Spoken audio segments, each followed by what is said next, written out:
Students, आज की class में बेसिकली अपन बात करेंगे कंज्यूमर प्रोटेक्शन एक्ट्स के बारे में. ठीक है. सो consumer protection act, the consumer protection act implemented in 1986. ठीक है, 1986 में इम्प्लीमेंट हुआ था.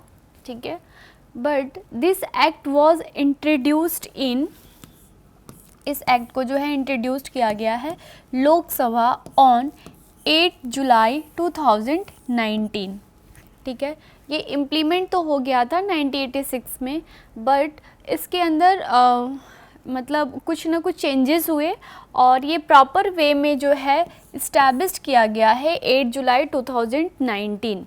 ठीक है, by the minister of consumer affair, food and public distribution Ramvilas Paswan.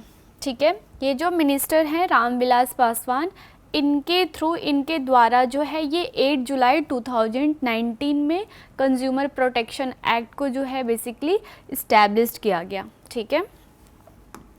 Now the law is applicable to all products and service sold in India. जो भी India के अंदर जितने भी आपके प्रोडक्ट्स हैं या जो भी सर्विस हैं, ठीक है ना, तो उसके लिए सारे प्रोडक्ट और सर्विस के लिए बेसिकली ये एक्ट जो है, ये लॉ जो है एप्लीकेबल है.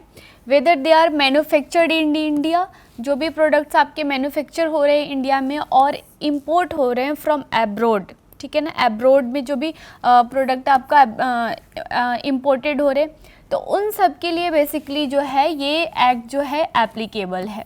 ठीक है, जितने भी सर्विस हैं और जो भी प्रोडक्ट्स हैं उसके लिए. ठीक है. सो अब अपन देखेंगे नेक्स्ट एम. ठीक है.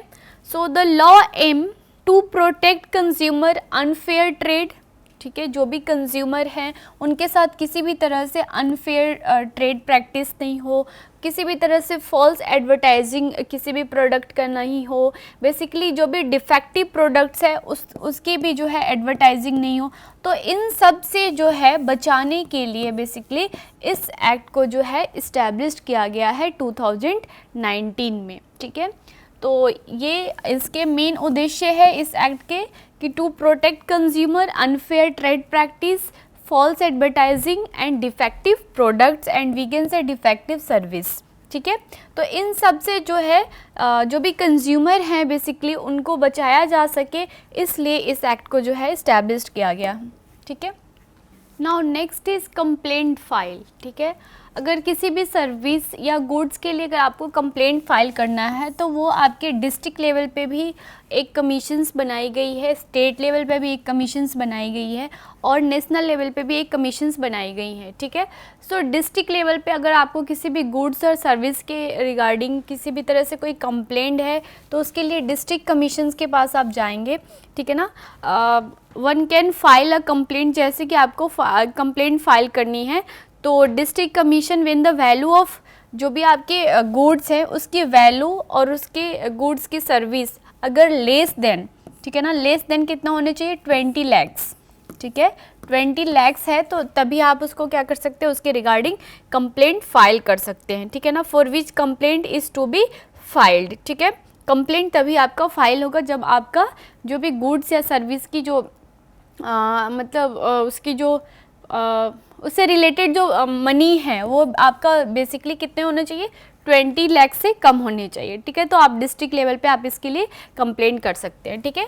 Now next is state level. State, इसके लिए भी स्टेट लेवल पे भी जैसे कि one can file a complaint to the state commission. ठीक है ना. So the value of goods and service, जो भी आपके गुड्स और सर्विस है उसकी more than 20 lakhs and less than 1 crore. ठीक है. सो 20 लाख से ज़्यादा और 1 करोड़ से कम, तभी आप उसको स्टेट लेवल पे उसके रिगार्डिंग आप कंप्लेंट फाइल कर सकते हो स्टेट कमीशन में जा कर के. ठीक है. Now next is national level. National level पे भी एक तरह से कमेटी बनाई गई है. सो नेशनल कमीशन के द्वारा अगर आपको किसी भी गुड्स और सर्विस में अगर कोई भी कमी है तो उसके अंदर आपको उसके अगेंस्ट अगर आपको कंप्लेंट फाइल करना है तो वो जो गुड्स और सर्विस है उस प्रोडक्ट के प्राइस होने चाहिए इज़ मोर देन 1 करोड़. ठीक है, 1 करोड़ से ज़्यादा होने चाहिए, ठीक है, तभी आप उसके रिगार्डिंग क्या कर सकते हैं, कंप्लेंट फाइल कर सकते हैं, ठीक है।